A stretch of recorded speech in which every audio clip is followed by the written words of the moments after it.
ठीक है, तो आज हम लोग इनऑर्गेनिक केमिस्ट्री का लास्ट चैप्टर कोऑर्डिनेशन कंपाउंड शुरू कर रहे हैं।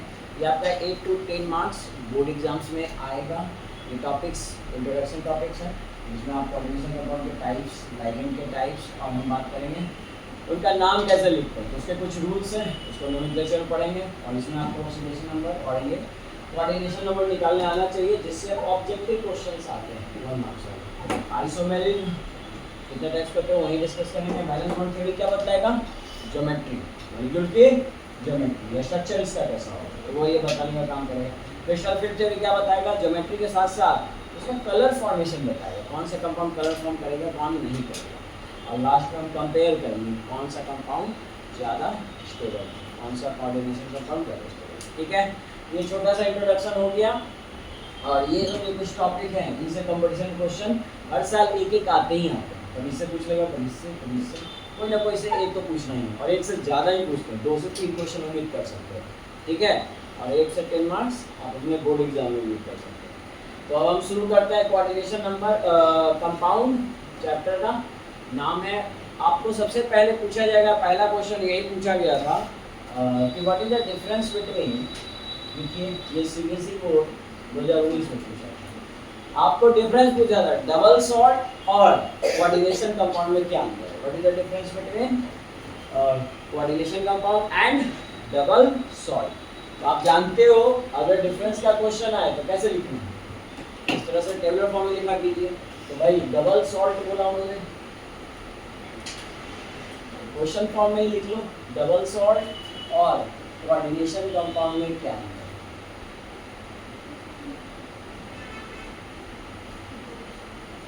तो जैसा कि आपको नाम से ही पता चल रहा है डबल सॉल्ट मतलब क्या, उसमें 2 सॉल्ट का कॉम्बिनेशन होगा, 2 कंपाउंड का कॉम्बिनेशन होगा। कोऑर्डिनेशन की हम बाकी बात करेंगे, पहले डबल सॉल्ट का लिखिए।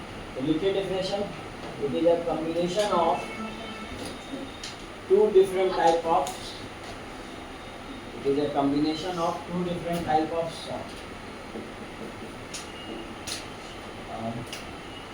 Combination of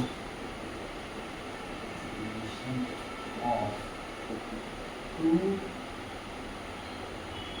or more than 2 हो सकता है,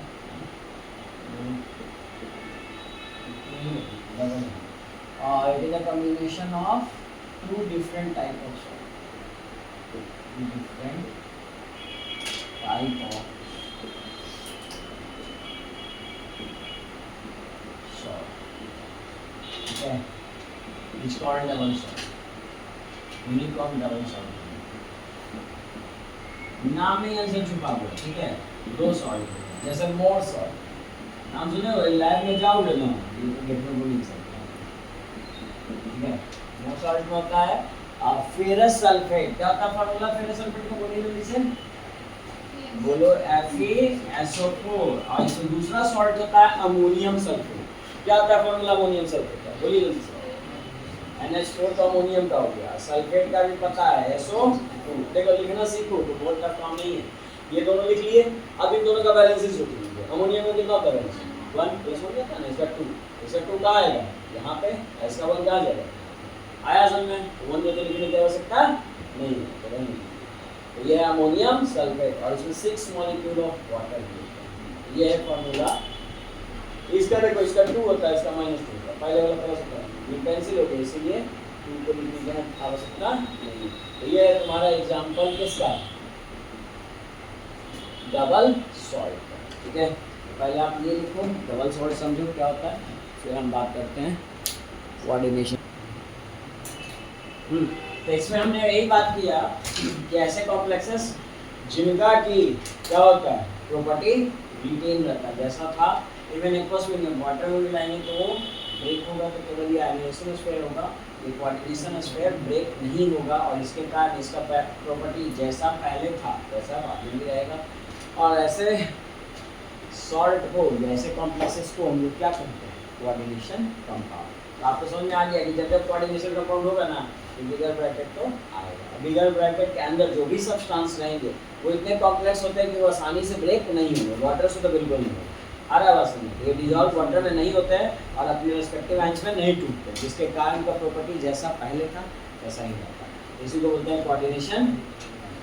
बोलो इसमें कोई दिक्कत नहीं ना। अब हम बात करते हैं कि कोऑर्डिनेशन कंपाउंड का पहला टॉपिक कितने टाइप्स के होते हैं। तो 3 टाइप्स के होते हैं कोऑर्डिनेशन कंपाउंड। देखिए पहला होता है केटाइनिक कॉम्प्लेक्सेस। केटाइनिक कॉम्प्लेक्सेस मतलब कि कोऑर्डिनेशन स्फीयर पे अगर पॉजिटिव चार्ज आएगा तो उसको क्या बोलेंगे, केटाइनिक कॉम्प्लेक्सेस। तो लिखिए इसका डेफिनेशन सुना था, देखिए those complexes which contain positive charge, those complexes इसमें लिखो, those complexes which contain positive charge, which contain positive charge on coordination sphere, on coordination sphere।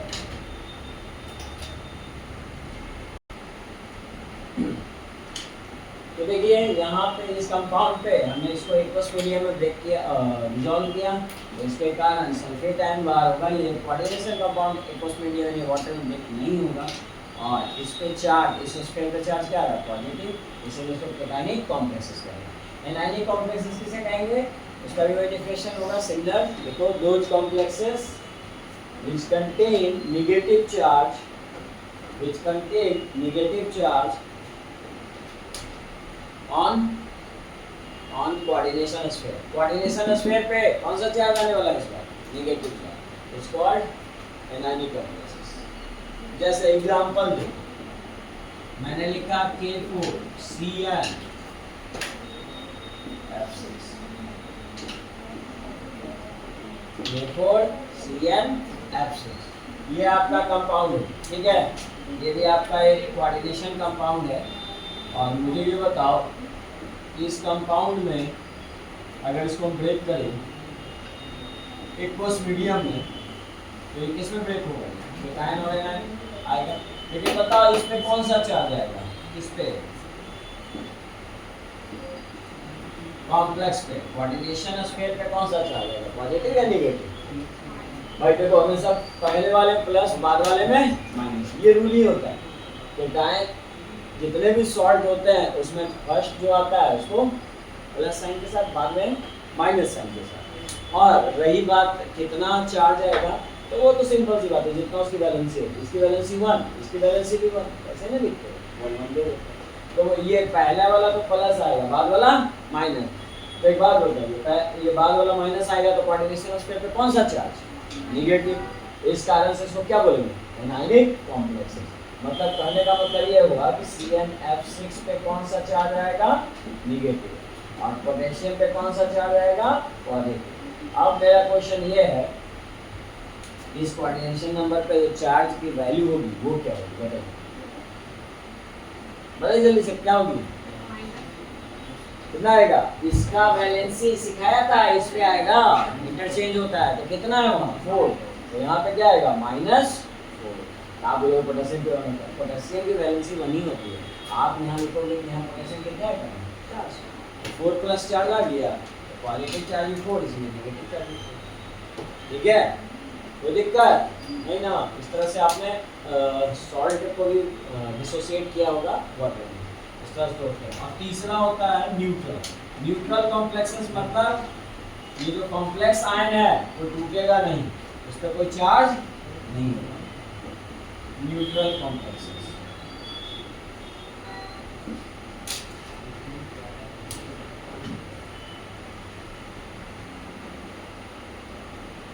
complexes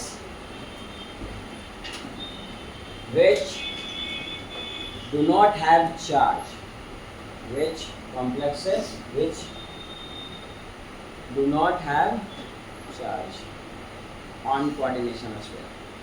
coordination sphere पे कोई भी चार्ज नहीं होगा, उसको क्या बोलेंगे, न्यूट्रल कॉम्प्लेक्स। जैसे एग्जांपल के तौर पे मान लिया P3 और Cl2 Br2, ठीक है, तो Br2 कर दो। तो क्या इस पे इसको अगर वाटर में हम मिक्स करेंगे तो क्या कोई चार्ज आएगा, पहले से कोई आयन ब्रेक्स होगा नहीं, तो कहाँ से चार्ज आएगा, क्योंकि यहाँ पे कोई आयनोस्फीयर नहीं है, सिर्फ कोऑर्डिनेशन स्फीयर है, ये ब्रेक होगा ही नहीं, ये जैसा है वैसा ही रहेगा। और इस पर अगर नहीं चार्ज है तो फिर क्या मानते हैं, जीरो। तो कोई चार्ज नहीं है तो इसको हम क्या बोलेंगे, न्यूट्रल। तो जब तक ये नहीं होगा आउट ऑफ द बॉक्स, तो इस बिगर ब्रैकेट के बाद कुछ भी नहीं होगा, कोई चार्ज नहीं आने वाला, उसको क्या बोलते हैं, न्यूट्रल। बोलो कोई दिक्कत इसमें, समझ आ रहा है बात, ठीक है। तो ये आपसे कोई नहीं पूछेगा, ठीक है। तो आप इतना इस पर फोकस मत कीजिए, और मैं खुद ही बताता चलूँगा कि तुम लोग का क्वेश्चन पढ़िए। जैसे ये क्वेश्चन पूछ सकता है ना, कोऑर्डिनेशन ऑफ स्फीयर, कोऑर्डिनेशन का काम किसको कहते हैं, डबल सॉर्ट किसको कहते हैं, या दोनों में डिफरेंस पूछ सकता है, ठीक है, पहला चीज। दूसरा चीज क्या पूछेगा, इन कोऑर्डिनेशन कंपाउंड्स को आप देख रहे हो तो इसमें कुछ इसमें क्या क्या प्रेजेंट है, जल्दी समझिए। दो चीज प्रेजेंट है, एक तो ये एटम है प्रेजेंट, एटम, और इसके सराउंडिंग में बनने वाले। अब इन एटम्स की बात करें, कोई एक कंपाउंड ले लो छोटा सा। अब वो पता है मार्कर में जो इंक भरता है, हम बोले तो नहीं कलर फॉर्मेशन करता है, ये जो है ना इसी कंपाउंड आयोजन में इसी का मिक्सचर होता है। तो ये, और इसमें कलर तो आप देखिए अलग अलग कलर से बन रहे हैं, ठीक है। अब हम बात करते हैं कि इसमें एक एटम आपका सेंट्रल एटम होता है। एक एटम क्या होता है, सेंट्रल एटम। जैसे ये देखो कैसा बनता है, मैं आपको बना के दिखाता हूं। जैसे कॉपर है और अमोनिया के साथ ऐसे है, और इसको हमने ब्रेक किया सल्फेट, इसको एक्वस मीडियम ब्रेक करेंगे, किसमें ब्रेक होगा जी आपको पता है, सल्फेट बाहर चला जाएगा। और कोऑर्डिनेशन कंपाउंड में क्या होगा, ये कॉपर पे +2 चार्ज है ना।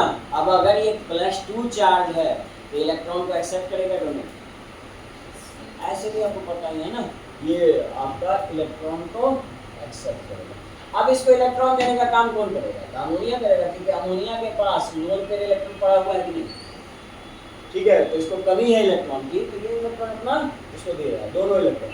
आप कैसा इलेक्ट्रॉन दे रहा है, लोन पेयर, पेयर में देना ना, इसलिए कोऑर्डिनेशन बॉन्ड बना रहे हैं, ठीक है। सिंगल नहीं है, सिंगल बॉन्ड बनाते हैं तो ऐसे ऐसे बनाते हैं, ठीक है, एक इलेक्ट्रॉन इसका है इसका, लेकिन दोनों इलेक्ट्रॉन किसके द्वारा दिए गए, इन एटम इन मॉलिक्यूल्स के द्वारा। बाद में बताएंगे इसको लाइगेंड में। अभी तो हम बात कर रहे हैं कि सेंट्रल एटम कौन होगा, सेंट्रल एटम कौन होगा, अमोनिया होगा, बताइए आप। देखिए टोटल कितने मॉलिक्यूल्स थे इसमें, इसके सराउंडिंग मॉलिक्यूल्स 4 थे, सेंट्रल एटम ये रहा। और इस पे आपने लिखा नहीं था कि +2 चार्ज आता है, वो +2 चार्ज किसका था, कॉपर का, ठीक है, और प्लस सल्फेट माइनस, ठीक है। अब ये बताओ अगर पॉजिटिव है और यहाँ बहुत सारे ऐसे इनको लाइगेंड करते हैं जो इलेक्ट्रॉन डोनेट कर सकते हैं, दोनों एटम्स को क्या कहेंगे, लाइगेंड। तो यहाँ पे ये लोग अपना अपना इलेक्ट्रॉन इसको जल्दी से दे देगा ताकि तुम स्टेबल हो, ठीक है। सेंटर वाले स्टेबल रहेंगे तो कंपाउंड पूरा स्टेबल होगा, यही है कोऑर्डिनेशन स्फीयर। अगर इसमें हम बात करें तो इसमें आपको 2 एटम दिखते हैं, क्या क्या, एक तो central atom, central metal atom कह सकते हैं क्योंकि मेटल ही होता है। अच्छा, इस मेटल में खास बात क्या होता है कि वैकेंट डी ऑर्बिटल प्रेजेंट है। अब अगर खाली जगह है तो इलेक्ट्रॉन को एक्सेप्ट करेंगे कि नहीं कर सकते हैं, जिससे उनकी स्टेबिलिटी बढ़ जाएगी। स्टेबिलिटी कैसे बढ़ी, तो भाई ये इलेक्ट्रॉन देने के कारण बॉन्ड की संख्या बढ़ी ना, coordination bonds, number of coordination bond increase हो रहा है, तो मॉलिक्यूल क्या हो जाएगा, और स्ट्रॉन्ग होगा कि नहीं। मान लो नंबर ऑफ बॉन्ड, एक बॉन्ड बना है, 2 बॉन्ड बना है, 3 बॉन्ड बना है, 4 बॉन्ड बना है, तो बॉन्डिंग बढ़ेगी नहीं, तो स्टेबिलिटी क्या बढ़ेगी। इसीलिए कॉम्प्लेक्स जल्दी टूटता नहीं है वाटर में, क्यों, तो इसकी बॉन्डिंग इतनी स्ट्रॉन्ग होगी कि आसानी से नहीं टूटेगा। ये वाटर से तो वाटर में इतनी एनर्जी नहीं होगी कि इसको ब्रेक कर दे, आया बात समझ, ठीक है। कॉमन सॉल्ट को जैसे ये NaCl हुआ, सोडियम कार्बोनेट हुआ, इसमें कोई कोऑर्डिनेशन बॉन्ड नहीं है, इसके कारण ये आसानी से टूट जाता है, ठीक है। लेकिन जिसमें कोऑर्डिनेशन बॉन्ड होंगे वो ब्रेक इजीली नहीं होंगे।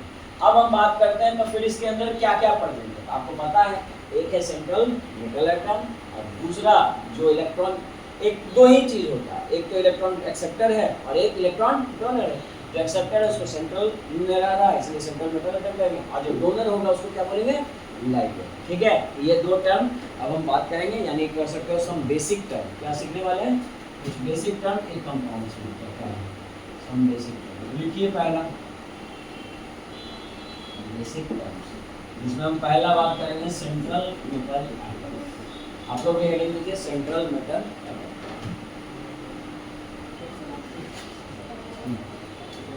तो आपको साफ साफ दिख रहा है कौन है central metal atom.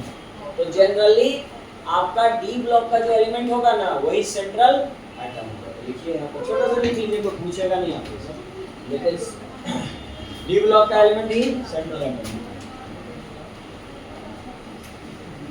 Generally D block D block के जितने मेटल्स हैं वही सेंट्रल एटम है। अच्छा अब आप सोच के बताइए, अगर ये सेंट्रल एटम है तो इनके पास क्या प्रेजेंट होगा जिसके कारण ये इलेक्ट्रॉन एक्सेप्ट करते हैं? वैकेंट डी ऑर्बिटल है ना। इनके पास होगा लिख लो हैच vacant d orbital, vacant d. अब भाई डी ऑर्बिटल अगर जगह खाली है तो इनका आदत क्या होगा बताओ? एक्सेप्टर ऑफ इलेक्ट्रॉन या डोनर? इलेक्ट्रॉन का एक्सेप्ट करें। अब ये अगर एक्सेप्टर ऑफ इलेक्ट्रॉन है तो बताइए इनका बिहेवियर कैसा होगा, एसिड या बेस? एसिड या बेस जल्दी बताइए। इलेक्ट्रॉन एक्सेप्ट कर रहा है तो क्या होगा? एसिड कितने लोग कर रहे हो जहां बताइए, अब बेस कितने लोग कर रहे हो? एसिड कितने लोग कर रहे हो? इतने। अब बेस देखिए एक्सेप्टर ऑफ इलेक्ट्रॉन, सिंपल सी बात है। एसिड बेस में इतना कंफ्यूजन क्यों? आप एसिड जानते हो किसके कारण है? पहली बार ऐसा प्लस चार्ज के कारण, H प्लस के कारण। अब बताओ प्लस चार्ज है तो इलेक्ट्रॉन के लिए क्या होगा? उसका अट्रैक्शन ही तो होगा, क्योंकि इलेक्ट्रॉन कैसा है? Negative charge. तो ऑफ कोर्स ये इलेक्ट्रॉन को एक्सेप्ट करेगा। एसिड किसके कारण होता है? H प्लस आयन के कारण। बड़ा कॉमन आंसर है। और इसी को किसने बताया था? लुईस नाम के साइंटिस्ट ने, जो तुम पढ़े हो 11th क्लास में इक्विलिब्रियम चैप्टर में। मैंने तो पढ़ाया था, मुझे याद है, बताया है। तो एसिड क्या होगा? H plus. कोई दिक्कत नहीं ना। अब जो इलेक्ट्रॉन को डोनेट करे वो कौन? बेस। जैसे तुम देखो ईसा इलेक्ट्रॉन को डोनेट कर रहा है, इलेक्ट्रॉन का क्या कहलाएगा? बेस। यही लुईस बेस कहलाएगा। यानी जितने लाइगेंड होंगे वो लुईस बेस होंगे, और जितना सेंट्रल मेटल एटम होगा डी ब्लॉक का, सबका बिहेवियर कैसा होगा? Lewis acid. आया समझ में? तो ये सब आपसे क्वेश्चन कभी कभी पूछ सकता है, इनका बिहेवियर कैसा होगा? कॉपर 2+ का लुईस एसिड की तरह। दूसरा लिखिए लाइगेंड।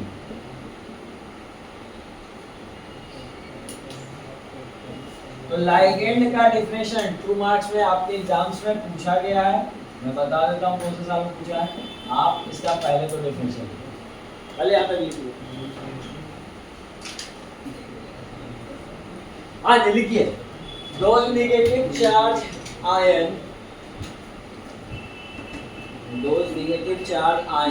or polar molecules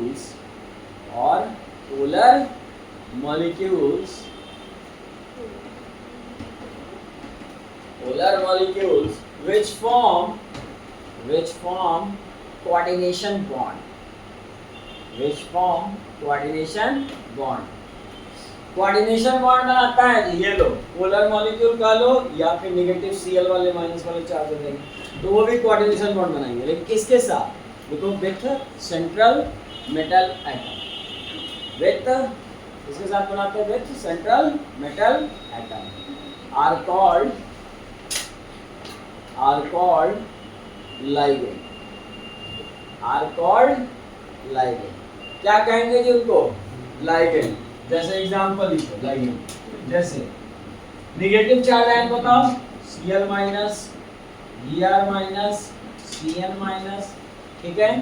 अब पोलर जैसे ये इस पे लोन पेयर है जी, वाटर में भी लोन पेयर होता है। अगर आप ड्रॉ करोगे स्ट्रक्चर तो देखोगे ये सब जो स्ट्रक्चर्स हैं कंपाउंड्स के, तो कौन है? ये लाइगेंड। आया बात समझ में? लिख ले जाएगी, ये कभी भी पूछ सकता है। तीसरा लिखो, इसमें तीसरा बेसिक टर्म डेंसिटी।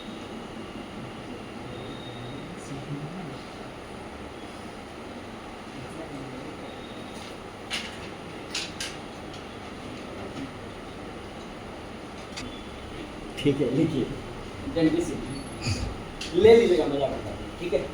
और सबका बनना चाहिए, सब क्लास में लाइए। एनहेंस का लीजिएगा, एक ही पब्लिकेशन का बुक सीबीएसई बोर्ड का 2025 का ले लीजिएगा। आज बिहार बोर्ड के लिए तो बड़ा आसान है। सीबीएसई बोर्ड को तो सिर्फ केमिस्ट्री का लेना होगा। बिहार बोर्ड के लिए तो एक ही क्वेश्चन बैंक आता है बिल्डेट का, जिसमें तुमको 5 सब्जेक्ट है। ठीक है, सभी सब्जेक्ट रहेगा, मतलब पीसीएम या पीसीबी जो भी आपका वो रहेगा, और साथ साथ हिंदी इंग्लिश भी रहेगा। एक किताब 300 रुपये का आता है, उसमें सब मिल जाएगा, आया समझ में। ये सब बनाना, फिजिक्स में उसका बना के जाना, बिहार बोर्ड का उससे क्वेश्चन बाहर नहीं आएगा। और रहा बात सीबीएसई बोर्ड का, तो सीबीएसई बोर्ड बच्चे ऐसे भी सब बच्चा मेरे होता है, तो आप लोग ना केमिस्ट्री का ले रहे हैं, ठीक है, आ रहा है सब में, कोई दिक्कत नहीं ना। तो लिखिए यहाँ पेंटिसिटी या कोऑर्डिनेशन साइट। तो भाई देखो, जितना एटम डोनेट करने वाले होंगे इलेक्ट्रॉन, जैसे एक एटम डोनेट किया तो ये क्या कहलाएगा, सिंगल डोनर कहलाएगा, वो एक ही है। तो जितने number of atoms donor atom present होते हैं उसको क्या बोलते हैं, कोऑर्डिनेशन साइट या पेंटिसिटी। तो लिखो यहाँ पे number of donor atoms, number of donor atoms are present in a number of donor atoms are present in a or present in a coordination compound which called penticity, which called penticity. On the basis of penticity, ligands are following types, मतलब कि ligands के types की बात कर रहा है। ligands are following types। देखो ligands के क्या टाइप्स होते हैं, मतलब आपको क्या पढ़ना है, टाइप्स ऑफ ligand, ligand की टाइप्स की बात करना है। पहला लिखेंगे, देखिए पहला मोनोडेटेड, मोनोडेटेड। तो बताइए मोनो का मतलब क्या होता है, वन। तो यहाँ पे कितने डोनर एटम प्रेजेंट होंगे, केवल और केवल एक। तो लिखिए it contains only one donor atom, one donor atom, एक ही डोनर एटम होगा, उसी को क्या बोलेंगे, मोनोडेटेड। जैसे एग्जांपल, जैसे क्लोरीन पे माइनस है, बताओ एक ही एटम में डोनेट करेगा, क्लोरीन माइनस, और क्या ब्रोमीन माइनस, फ्लोरीन माइनस, ये सब आपके कैसे हैं, मोनो। तो दिक्कत नहीं किसी को है ना। अच्छा, इसी में वो स्पेशल केस है जो एग्जाम में बहुत पूछता है, एम्बीडेटेड, एम्बीडेटेड लाइन।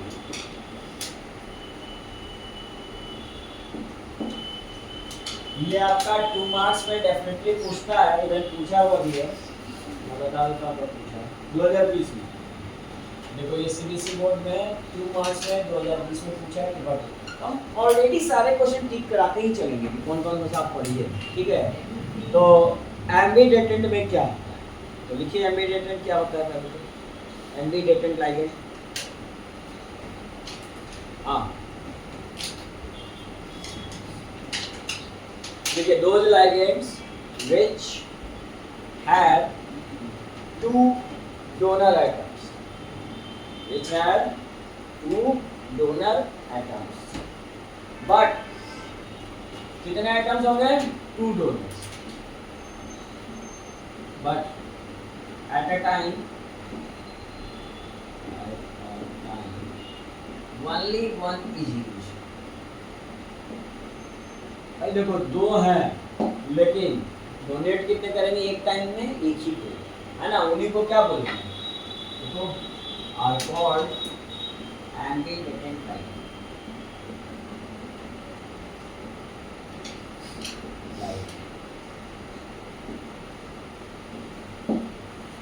ठीक है, एग्जाम्पल लिखो,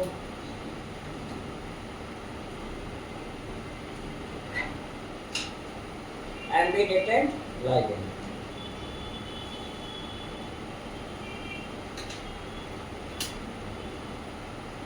हाँ, इसके एग्जाम्पल लिखिए, जैसे आप साइनाइड की बात करेंगे, तो साइनाइड की अगर बात करोगे तो सुनिए, अगर CN कार्बन अगर बॉन्डिंग कर रहा है, कोऑर्डिनेशन बॉन्ड, इसको क्या कहते हैं, आपको पता होगा, इसको क्या कहते हैं, साइनाइड। बट नाइट्रोजन अगर बॉन्डिंग कर रहा है तो क्या कहेंगे इसको, आइसोसाइनाइड। आपने नाम सुना है? आइसोसाइनाइड NC लिखते थे और CN क्या लिखते थे? साइनाइड। इसको बोलते हैं आइसोसाइनाइड। आया समझ में? जैसे हम आपको अगर स्ट्रक्चर बताएं तो साइनाइड का स्ट्रक्चर बना सकते हो आप लोग, बनाइए तो जरा साइनाइड का CN का स्ट्रक्चर, और उसमें लोन पेयर कितने होंगे, किसके पास होंगे, और नेगेटिव चार्ज कितने होंगे, उसको बनाइए तो जल्दी से। पढ़ाया आप लोग अच्छा से वहाँ जवाब भी देते हैं, यहाँ ये हाल कैसे हो गया भी सकता है। कार्बन में कितने इलेक्ट्रॉन आपको नहीं पता है? वैलेंस इलेक्ट्रॉन, बॉन्डिंग में कौन भाग लेता है? Valence electron 4। चलो, और नाइट्रोजन में कितने? 5 ना होते हैं, तो ये 3 बॉन्ड बनेगा कि नहीं? बन गया, एक लोन पेयर हुआ, आया सुनते, ठीक है। और साइनाइड पे क्या होता है? माइनस चार्ज नहीं होता है, तो माइनस चार्ज क्यों? क्योंकि भाई देखिए 6 2 8 इलेक्ट्रॉन इसका हो चुका है, अब कार्बन को बैलेंस लेना है, 6 और 1 7 ही ना है, एक और इलेक्ट्रॉन किस फॉर्म में लिया? नेगेटिव चार्ज में, तो नेगेटिव चार्ज इस पे आया। अब बताइए इसके पास कितने एक्टिव साइट है जो इलेक्ट्रॉन डोनेट कर सकता है? ई लोन पे डोनेट कर सकता है अपने, आई माइनस चार्ज भी अपना डोनेट कर सकता है, इसीलिए इसके पास कितने एक्टिव साइट है? 2। लेकिन एक टाइम में कोई एक ही यूज करेगा। अगर मान लीजिए बॉन्डिंग, कार्बन के थ्रू होती है उसको क्या पढ़ोगे? साइनाइड। और अगर नाइट्रोजन के थ्रू होती है उसको क्या पढ़ोगे? आइसो। आया समझ में? नाइट्रोजन के थ्रू होगा तो आइसोसाइनाइड। कहने का मतलब ये हुआ कि अगर यहाँ पे मान लो साइनाइड है, अगर यहाँ ये CN है, इसको क्या बोलेंगे? आइसो बोलेंगे या साइनाइड बोलेंगे? साइनाइड। अब मान लीजिए कोई ऐसा जुड़ा हुआ है तो इसको क्या बोलेंगे? आइसो। आया डिफरेंस समझ में? तो इस तरह का आपको एग्जांपल्स लिखना ये बड़ा इंपॉर्टेंट है और एग्जाम में पहचानने आएगा। अभी हम आइसोमेरिज्म पढ़ेंगे ना तो वहाँ ये सब डिफरेंट नेम आएंगे। जैसे देखो NO2 है, NO2 में अगर कोऑर्डिनेट बॉन्ड नाइट्रोजन बना रहा है तो इसको क्या पढ़ते हैं? आप पढ़े हो, बोलो। बोलता नहीं है, NO2 को नाइट्रो बोलते हैं, इसमें क्या है तो बताया कीजिए। और अगर ऑक्सीजन बनेगा, ऑक्सीजन के द्वारा कोऑर्डिनेशन बनेगा, ऐसे भी बन सकता है क्योंकि ऑक्सीजन के पास भी लोन पेयर इलेक्ट्रॉन होंगे। तो अगर ये बनेगा तो इसको क्या पढ़ेंगे? इसको बोलेंगे नाइट्रिटो O, नाइट्रिटो O, क्योंकि ऑक्सीजन यहाँ बॉन्ड बना रहा है तो इसको क्या पढ़ेंगे? नाइट्रिटो। तो जितना नाम बता रहा हूँ वही एग्जाम में आएगा और उससे ज्यादा आपको नहीं आएगा, यही सिलेबस में। आप इनको ध्यान में रखिए और ये सब क्वेश्चन पूछा जाता है। ये कैसा लाइगेंड है? एम्बिवेलेंट लाइगेंड। क्यों? क्योंकि इसके पास 2 एक्टिव साइट है बट एक टाइम में कोई एक ही यूज करता है, इसलिए इसको बोलते हैं एम्बिवेलेंट लाइगेंड। बट एक ही यूज करता है इसीलिए किसका स्पेशल केस कहलाएगा? मोनोडेटेंट का। तो ये बात चाहो तो छोटा सा नोट लिख लो, it is a special case of monodentate, क्योंकि एक टाइम में एक ही यूज करता है। तो लिख लीजिए it is a special case of, it is a special case of किसका स्पेशल केस है? मोनोडेटेंट।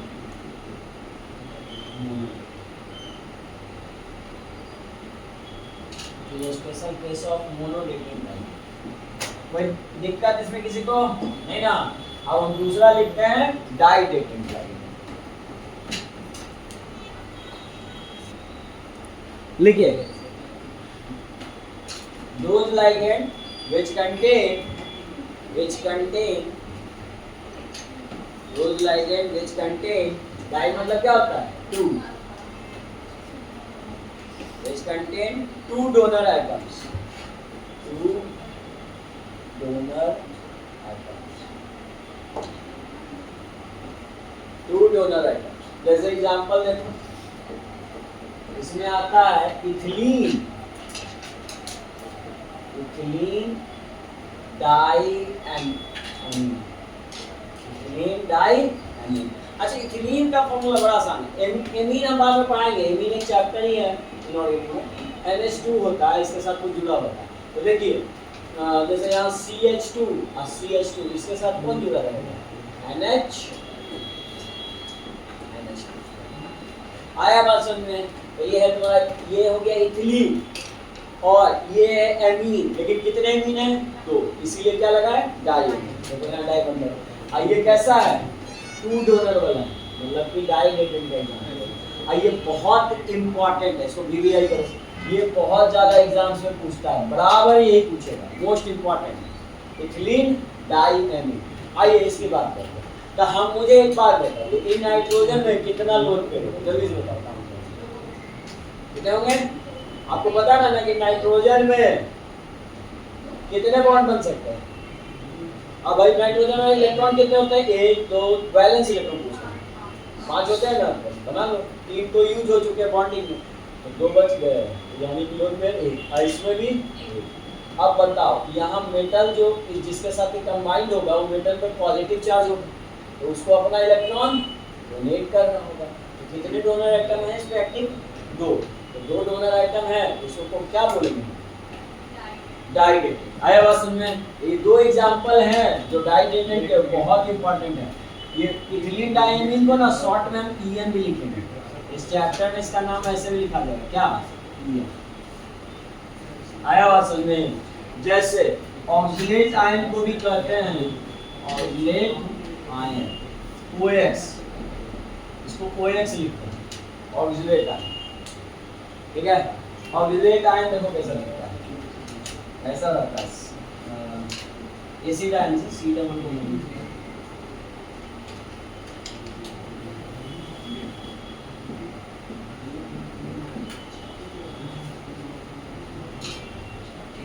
ऑक्सीलेट आयन 2 को, ये वाला एसिड देखे हो ना, कार्बोक्सिलिक एसिड, इसी से एक हाइड्रोजन हटा दिया गया है ना। अच्छा देखो यहाँ पे भी ध्यानपूर्वक देखिए, यहाँ पे जो मेटल होगा उस पर प्लस चार्ज होगा, जो डी ब्लॉक का होगा, कॉपर ले लो, क्रोमियम ले लो, कोई भी ले लो, इसको दोनों लोग अपना इलेक्ट्रॉन देगा इसको स्टेबल करने के लिए, न्यूट्रलाइज करने के लिए। तो अगर दोनों इलेक्ट्रॉन देगा तो ये भी किसका एग्जाम्पल है, डाइडेटेंट का। डाइडेटेंट का यही 2 एग्जाम्पल है तो बहुत ज़्यादा एग्जाम्स में पूछा जाता है ऑब्जेक्टिव में, आप पिक कर लीजिए, इससे क्वेश्चन ना आए गारंटी आएगा, ठीक है। जैसे क्वेश्चन आपको प्रीवियस ईयर जब देखिएगा, क्वेश्चन कीजिएगा तो आपको 7 से 8 बार मिलेगा 10 साल में, इसीलिए ये इम्पोर्टेंट है, ठीक है। बोलिए कोई दिक्कत, ये है तुम्हारा डाइडेटेंट लाइगेंड। अब बताओ मुझे कि लाइगेंड का बिहेवियर कैसा होगा, लुईस एसिड या बेस। डोनर ऑफ इलेक्ट्रॉन लिखाया था ना अभी, नहीं लिखा था, तो आपको एसिड तो लिखा दिया है, एक्सेप्टर ऑफ इलेक्ट्रॉन। ये कैसा बिहेव करेगा, लुईस बेस, बेस की तरह बिहेव करेगा, क्यों, क्योंकि ये क्या कर रहा है, डोनर ऑफ इलेक्ट्रॉन। एक बार तो यही क्वेश्चन पूछा, why ligand consider as Lewis base, ligand को लुईस बेस की तरह क्यों कंसीडर करते हैं, आप बोलिएगा behaviour of ligand is donor of electron, therefore it behaves as a base। क्योंकि जो बेस होता है, बेस के पास क्या होता है बताओ, बेस के पास होता है OH माइनस चार्ज। अब बताओ जिसके पास निगेटिव चार्ज होगा, यानी निगेटिव चार्ज किसका होता है, इलेक्ट्रॉन का, तो इलेक्ट्रॉन को डोनेट करेगा कि एक्सेप्ट करेगा, डोनेट करेगा, और एक्सेप्ट तो रिपल्सन हो जाएगा और इलेक्ट्रॉन लाएगा, तो यानी कि ये क्या करेगा, डोनर। तो इसका बिहेवियर होता है ये, और ये भी क्वेश्चन ऑब्जेक्टिव में पूछ सकता है। तो यहाँ पे मैंने आपको टाइप्स ऑफ लाइगेंड में जो टाइप्स करवाया, वन कौन, मोनोडेटेंट। मोनोडेटेंट में कितने होंगे जी, एक, डोनर। और एम्बीडेटेंट बहुत पूछता है, ये भी मोनोडेटेंट का एग्जांपल है, बट इसमें एक से ज़्यादा होते हैं, लेकिन एक टाइम में कितने लोग डोनेट करेंगे, एक ही। जैसे एग्जांपल बताओ, CN है तो साइनाइड, MC है तो आइसोसाइन, NO2 है तो नाइट्रो, ONO है तो, छोटा की कॉपी देखिए, ये फिर बोलिए, नाइट्रेटो O, ऑक्सीजन से जुड़ा। और डाइडेटेंट में 2 होंगे, कौन कौन, इथिलीन डाइमीन और ऑक्सीलेट आयन। इसमें 2 डोनर एटम होते हैं, इसीलिए इसको डाइडेटेंट लाइगेंड भी कहते हैं, ठीक है। आज हमने क्या पढ़ा, डबल सॉल्ट और कोऑर्डिनेशन कंपाउंड में अंतर। डबल सॉल्ट किसको कहेंगे, ये हाँ, जो अपने 100% आयन में टूट जाए, या 2 सॉल्ट के कॉम्बिनेशन से बने, जिसको वाटर में मिक्स करेंगे तो पूरा टूट जाएगा, उसकी प्रॉपर्टी बदल जाएगी। लेकिन जो डबल सॉल्ट आपको नहीं पढ़ना पड़ेगा, इस चैप्टर में किसको पढ़ना है, कोऑर्डिनेशन कंपाउंड। तो कोऑर्डिनेशन कंपाउंड क्या कंप्लीटली ब्रेक होगा आयंस में, नहीं, और इसीलिए उसका प्रॉपर्टी क्या होगा, रिटेन, जैसा पहले था वैसा ही रहेगा। आप लोग अपना प्रॉपर्टी पहचानिए, जैसे पहले थे उसे बनना, ठीक है। तो उसी को क्या बोलेंगे, कोऑर्डिनेशन कंपाउंड। देखो अगर बार बार बदल गए तो उसको बिन पेंडी के लोटा करते हैं, इधर ढुलक गया, इधर ढुलक गया, नहीं, अपना एक लेवल बनाओ भाई, हम जैसे हैं, हमको बदल नहीं सकता, चाहे मोबाइल फोन आ जाए तो कुछ आ जाए, है ना, तो उनका लेवल स्टार्ट हो जाए, हम जैसे हैं वैसे बन जाएंगे, तो ये नेचर मत छोड़िए, ठीक है। अब दूसरा टॉपिक क्या पढ़े बताइए, इसके बाद टाइप्स ऑफ लिगेंड, जो पूछता नहीं, टाइप्स ऑफ कोऑर्डिनेशन कंपाउंड, ये टाइनिंग वगैरह आपने देखा ही है। उसके बाद हमने पढ़ा लिगेंड, लिगेंड के अंदर दो चीज होता है, कौन कौन होता है? एक सेंट्रल एटम होता है, कौन होता है? Central atom, central metal atom, जिसका कि बिहेवियर क्या होता है? इलेक्ट्रॉन को एक्सेप्ट करना। क्यों? क्योंकि उसके पास वैकेंट ऑर्बिटल है, अगर जगह खाली है तो एक्सेप्ट कर सकता है और अपने आप स्टेबल बनाता है। और अब बताइए, अगर वो एक्सेप्टर है तो बिहेवियर उसका क्या होगा? Base acid. और जो ये डोनेट करता है कौन? लिगेंड, तो इसका बिहेवियर क्या होगा? बेस बेस, क्योंकि बेस किसको कहेंगे? Donor of electron. ये सब कॉन्सेप्ट बराबर है, यूज होगा ऑर्गेनिक केमिस्ट्री में। कोई दिक्कत? बस इतना सी तो पढ़े, कल रिवाइज करके आइएगा, ठीक है।